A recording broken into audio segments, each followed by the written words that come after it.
tell you about the day that completely shattered everything I thought I knew about my family. The day I sat in a lawyer's office and discovered that my parents, the people who raised me, who told me they loved me equally, who promised fairness, had secretly erased me from their will. Not because I did anything wrong, not because we had some massive falling out, but because my sibling apparently needed it more. Let me take you back to the beginning, because this story, it's been building for years, and I was just too blind to see it. My name's David. I'm 34 years old, and I thought I had a pretty normal family. My sister Melissa is 2 years younger than me, and growing up we were close. Not best friends exactly, but we got along. Our parents, Richard and Patricia, were your typical middle-class folks. Dad worked in accounting, Mom was a teacher. They saved money, they planned for retirement, they bought a nice house in the suburbs. Nothing extravagant, but comfortable. Here's the thing, though. Melissa always had this way of positioning herself as the one who needed more help. In high school, I worked part-time jobs, saved for college, got scholarships. I busted my back to make sure I didn't burden my parents financially. Melissa, she went to a more expensive private college because she said the state school didn't have the right vibe for her creative energy. Sure, Mom and Dad paid for most of it. When I graduated, I moved out within 6 months, got my own apartment, started my career in software development.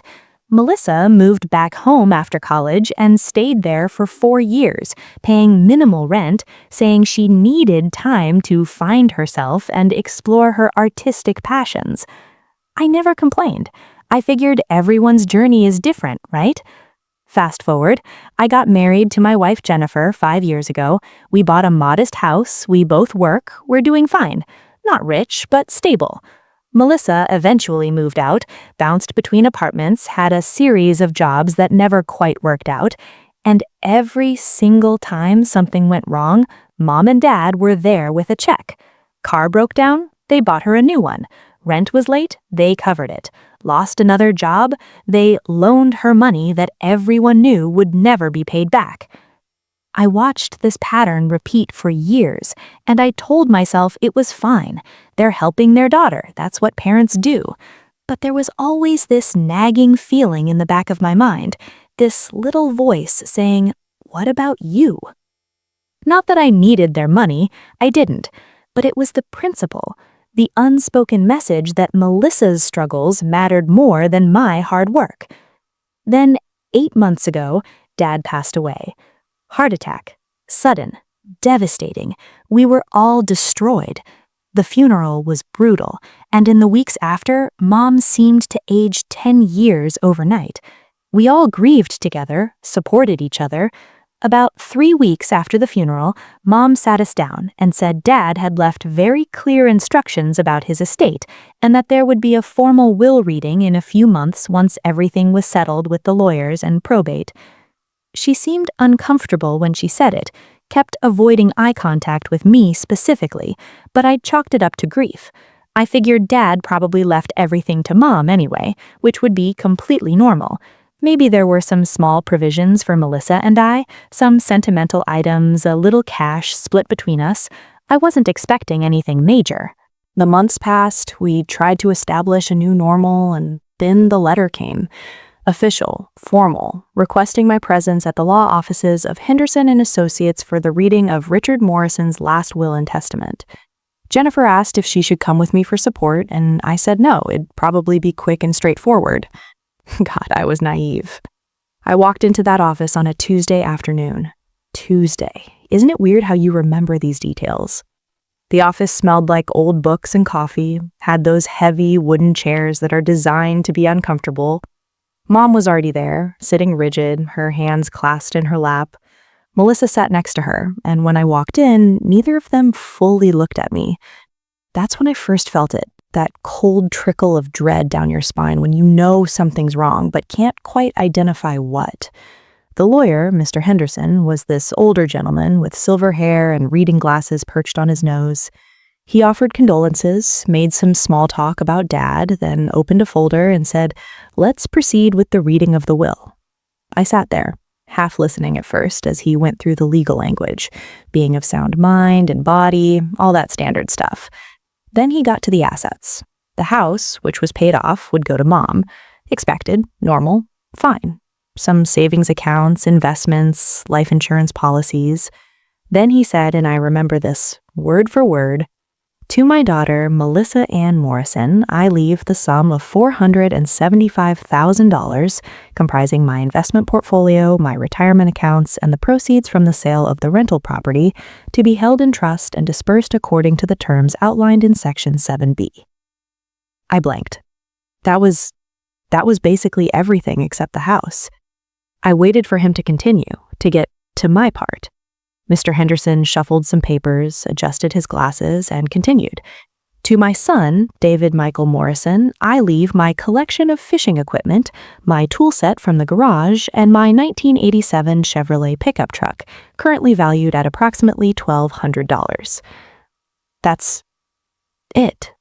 I sat there, and I swear I could hear my own heartbeat pounding in my ears. The lawyer kept talking about executor duties and tax implications and probate timelines, but I couldn't process any of it. Everything was going to Melissa. Everything. Nearly $500,000 to her, fishing rods and a beat-up truck to me. I looked at Mom. She was staring at her hands. I looked at Melissa. She was looking out the window, her jaw tight. And suddenly, it all clicked into place. Mom's discomfort, the way they'd both avoided me before the meeting, the reason this had been delayed for months. They knew. They'd known this whole time what was in that will, and nobody had thought to give me a heads up. Nobody had thought to prepare me for the fact that my father had basically declared, legally and officially, that I wasn't worth providing for. When Mr. Henderson finished and asked if there were any questions, I heard myself say, "Why?" It came out barely above a whisper. Mom finally looked at me, and her eyes were wet. "David, sweetheart, we can talk about this at home." "Why?" I repeated, louder this time. "Why would Dad do this?" Melissa finally spoke up, her voice defensive. "Because I need it more, David. You're doing fine. You have a good job, a house, a stable life. I'm still trying to get on my feet, and Dad knew that. He wanted to make sure I'd be okay." I felt something break inside me. "Get on your feet, Melissa? You're 32 years old. How much longer are you going to use that excuse?" Mom interjected, her voice sharp.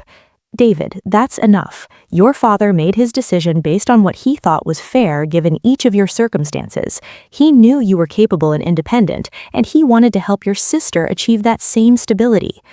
So the reward for being responsible is getting nothing? The punishment for needing constant help is getting everything?" The lawyer cleared his crutch uncomfortably. I stood up. My legs felt shaky, but I needed to get out of that room. "I need some air," I said, and walked out before anyone could respond. I sat in my car in the parking lot for probably 20 minutes, just staring at the steering wheel. My phone buzzed multiple times, texts from Mom, from Melissa, but I couldn't bring myself to look at them. When I finally drove home and told Jennifer what happened, she was furious. Not at me, but for me. She wanted to call them immediately, wanted to demand explanations, wanted to contest the will, but I stopped her because what would be the point? Dad had made his choice. It was legal, it was official, and it was done. The money wasn't even really the issue. We didn't need it. It was what it represented. It was the statement it made about my worth to my father. Over the next few days, I tried to process it all. Mom called repeatedly, and I finally answered on the fourth day. She wanted to meet for coffee to explain Dad's reasoning. Against my better judgment, I agreed. We met at a cafe near her house, and she looked exhausted. She started by saying how much Dad loved me, how proud he was of everything I'd accomplished, how he bragged about me to his friends. Great. Wonderful. Then she got to the real explanation. Dad and I talked about the will extensively about 2 years ago, she said, stirring her coffee without drinking it. Melissa was going through a really rough patch. She'd just lost another job, her relationship had ended badly, and she was talking about giving up entirely. Your father was so worried about what would happen to her when we were gone. He said, "Rich is already set. He doesn't need us. But Mel might always need us." I asked Mom why nobody told me. Why let me walk into that reading completely blindsided? She got defensive, said they didn't want me to feel obligated to change my relationship with Dad before he passed, didn't want it to become this big conflict while he was still alive. So instead, you let me find out after he was dead, when I couldn't even ask him about it myself, when I couldn't tell him how much this hurt? Mom's eyes filled with tears. He thought you'd understand, David. He thought you'd see it was about need, not about love. And here's the thing, and honestly, if you've made it this far into this story, I need to ask you something. If this resonates with you at all, if you've ever felt overlooked or undervalued by your own family, please hit that like button and subscribe to the channel. It really does help small creators like me keep sharing these stories, and your comments mean everything. I read every single one. Seriously, your support makes this possible. Okay, back to what happened next. I told Mom that need and love aren't mutually exclusive, and that her explanation actually made it worse.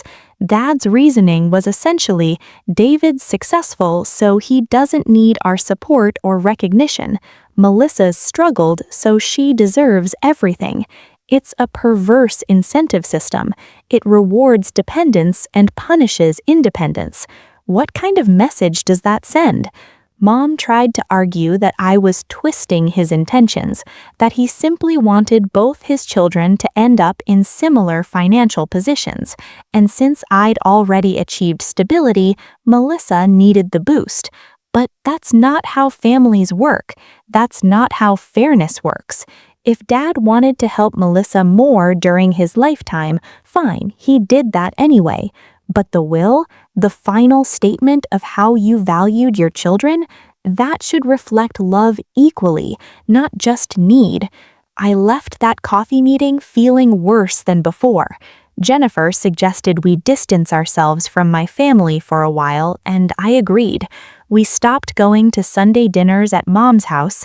We didn't call as often. I needed space to process the betrayal.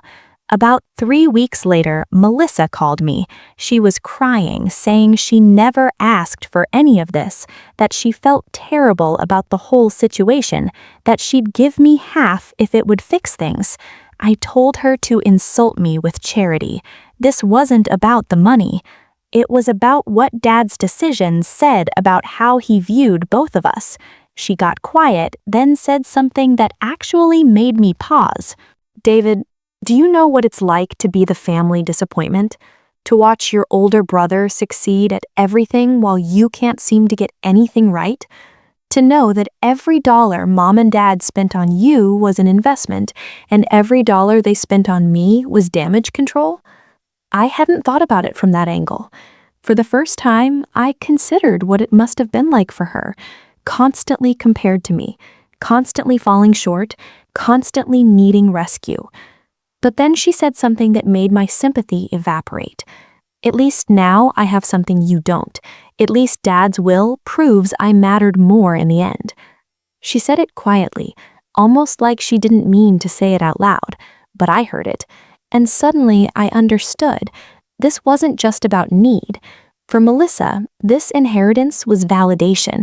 It was proof that despite all my achievements, despite my stability and success, she'd won some imaginary competition for our parents' love. I hung up. We haven't spoken since. Months have passed now. Mom keeps trying to mediate, keeps insisting we're family and need to work through this. But how do you work through something like this? How do you forgive not just your father's decision, but your mother's complicity in keeping it secret and your sister's twisted satisfaction in benefiting from it? Jennifer's been my rock through all of this. She keeps reminding me that my worth isn't determined by what my father left me in his will, that the life we've built together, the career I've developed, the person I've become, none of that is diminished by Dad's choice. Logically, I know she's right. Emotionally, I'm still working on believing it. Here's what really gets me though. I've been going through old photos, old memories, trying to pinpoint when Dad made this decision. Was it during one of those conversations where I proudly told him about a promotion at work? Was it when I bought my house and didn't need his help with the down payment? Did my independence somehow translate in his mind to not deserving his legacy? I found an old card he gave me for my 30th birthday. Inside, he'd written, "David, I'm so proud of the man you've become. You've never needed anyone to hold your hand, and that strength of character is worth more than any inheritance I could leave you. Love, Dad." At the time, I thought it was a compliment. Now I see it was foreshadowing. Worth more than any inheritance. Yeah, because you weren't planning to leave me one, Dad.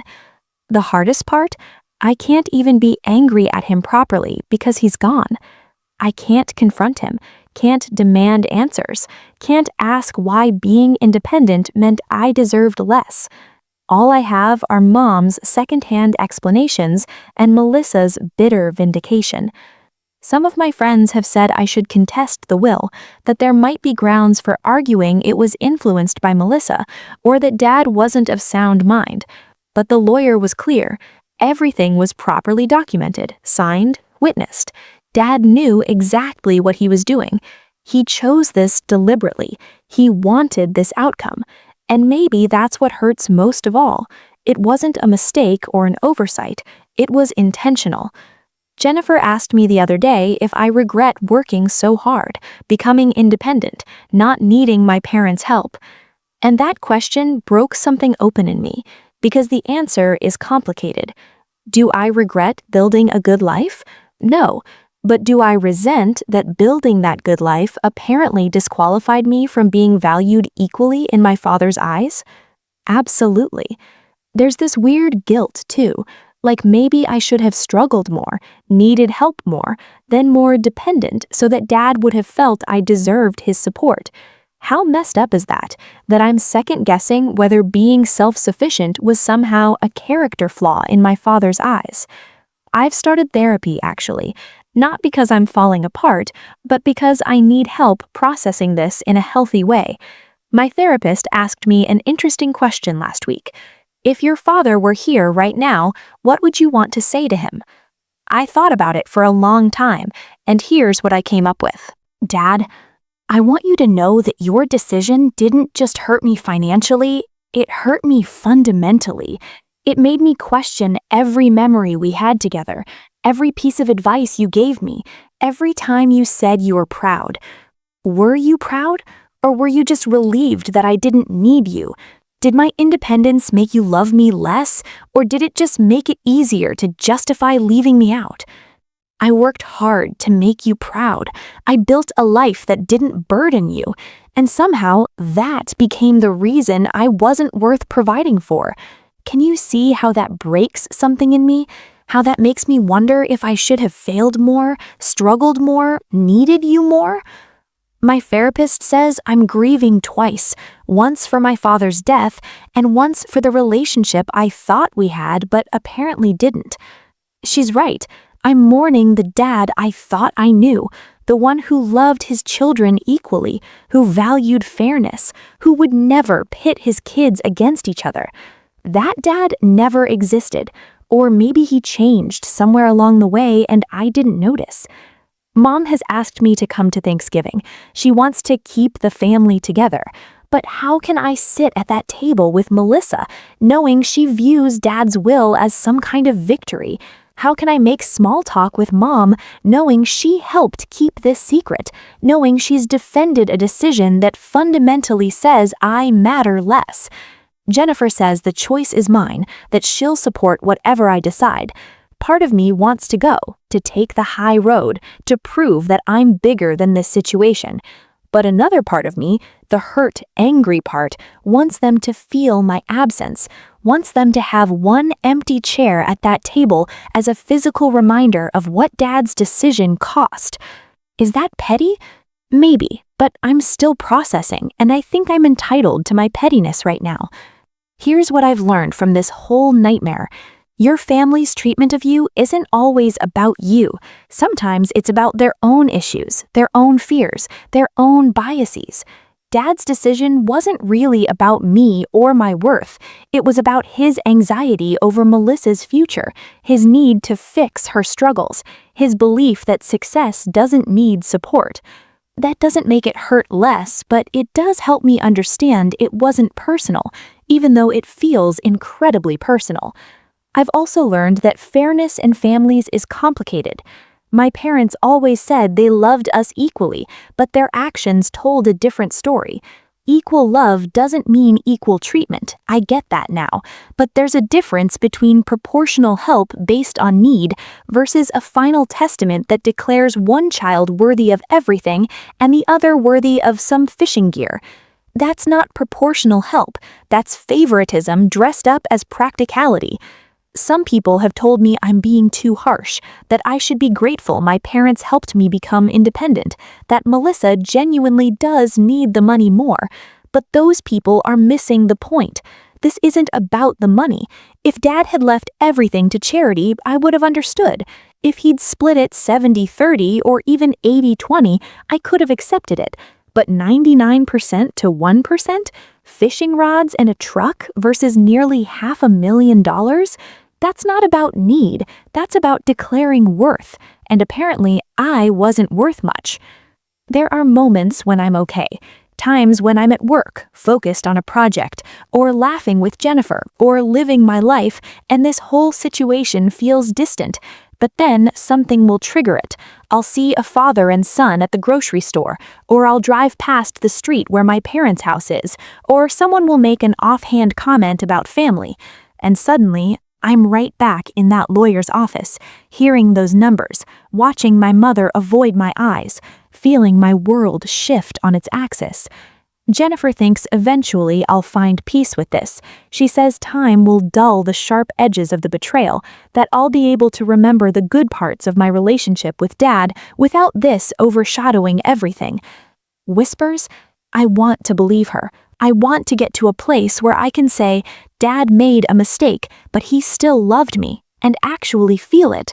Right now, though? Right now, I'm just angry. Angry at Dad for dying before I could confront him, angry at Mom for hiding this, angry at Melissa for her satisfaction with it, angry at myself for caring so much when I keep insisting the money doesn't matter. And maybe that's okay. Maybe I'm allowed to be angry. Maybe this is part of the process, letting myself feel the hurt and betrayal fully before I can move past it. Last week, I made a decision. I took that old truck Dad left me, the '87 Chevy, and I drove it to a donation center. Donated it to a program that provides vehicles to people getting back on their feet after incarceration. The fishing equipment and tools went to a youth outdoor program. I kept nothing, because I realized that keeping those items meant accepting what they represented, that I was worth a fraction of what Melissa was worth, that my inheritance was an afterthought, a token gesture to say Dad didn't completely forget about me. And I refused to accept that. When I told Jennifer what I'd done, she asked if I regretted it, if I should have kept something for sentimental value. I told her the sentiment attached to those items was one of rejection, not love, and I didn't need that in my life. The truck and tools will do more good helping people who actually need them than they would sitting in my garage as reminders of my father's priorities. Mom found out and called me, upset. Those were your father's things, David. How could you just give them away? He wanted you to have them. Did he, Mom? Did he really? Or did he want to leave me something so it wouldn't look like he'd completely cut me out? She couldn't answer that. Here's the thing about closure. Sometimes you don't get it. Sometimes the person who hurt you is gone, and the people who are left can't or won't give you the answers you need. Sometimes you have to create your own closure. Decide for yourself what a situation means and how you're going to move forward. So that's what I'm doing. I'm deciding that my worth isn't determined by an inheritance. I'm deciding that Dad's choice reflects his limitations and anxieties, not my value. I'm deciding that being independent and successful is something to be proud of, not something that should disqualify me from being loved equally. And I'm deciding that I don't need my family's validation to know I'm enough. That doesn't mean the relationship with my mother and sister is irreparable. Maybe someday we'll find a way forward, but it'll be on my terms, when and if I'm ready, and it'll require them acknowledging the hurt they caused, not just expecting me to get over it because family forgives. Jennifer is pregnant. We found out 2 weeks ago. We're having a daughter, and as I think about becoming a father myself, I'm making promises about the kind of parent I want to be. I want my daughter to know her worth isn't conditional on how much she needs me. I want her to know that success and independence are things to celebrate, not reasons to feel less valued. If I'm lucky enough to have more than one child, I want them to know they're equally loved, equally important, equally deserving, not in theory, but in practice, in the decisions I make, in how I treat them throughout my life, and in what I leave behind. My daughter will never sit in a lawyer's office and discover she was an afterthought. She'll never wonder if being capable meant being loved less. That's my promise to her, and it's the one thing I can control in all of this. So where does this leave me now? Honestly, I'm still figuring it out. Some days are better than others. I've thrown myself into work, into preparing for the baby, into building the life Jennifer and I want. I've stopped checking my phone hoping for a real apology from Mom or Melissa because I've realized it's not coming, not in a way that would actually acknowledge the full scope of what was done. I've joined some online support groups for people dealing with inheritance disputes and family estrangement. It's helped to hear other people's stories, to realize I'm not alone in feeling betrayed by the people who were supposed to love me unconditionally. There's something validating about hearing someone else say, "What happened to you wasn't okay," when everyone in your actual family is telling you to just accept it and move on. The other day, someone in one of these groups asked me if I regret finding out about the will at all, if I wish I'd stayed in the dark. And my answer was no. As much as it hurts, I'd rather know the truth about who my father was and how my family operates than live in a comfortable illusion. The truth allows me to make informed decisions about who I let into my life and how much I trust them. The illusion would have just delayed this pain until some other moment when the truth inevitably came out. So that's my story. That's how I learned that in my family, being responsible meant being expendable, and being dependent meant being cherished. Great lesson, Dad. Really appreciate that one.